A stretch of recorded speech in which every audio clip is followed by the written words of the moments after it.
Hi guys, where to use a and the correctly. So let's see. A is used for consonant sound. Here I'm talking about sound. I'm not talking about the word or the letter.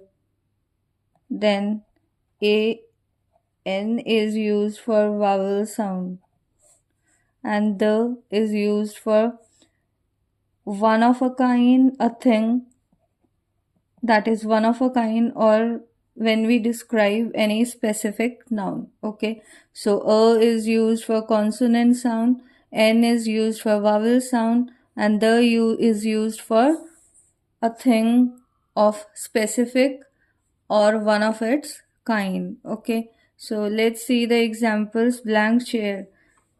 Chair, that means consonant sound, a chair. Orange, vowel sound, an orange.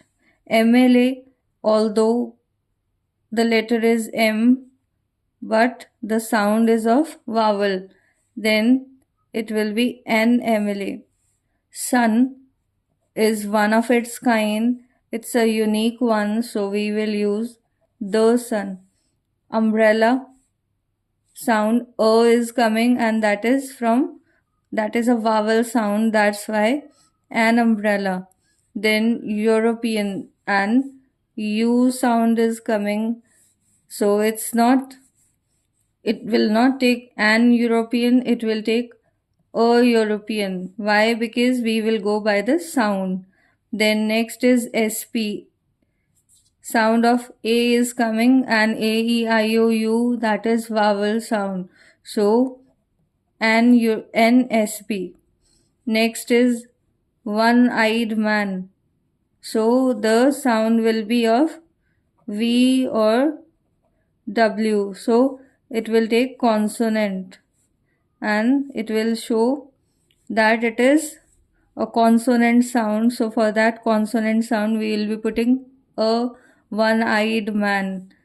Egg, vowel. So an egg. Next, Ganga, the river Ganga, it's one of its kind. So we will put the Ganga. Honest man. This H is silent, so O sound will come, and for that we will be using N. And next, university, U sound is coming, so a university. That's it for this video. Do like, share, and subscribe. Thanks for watching. Bye bye. Take care.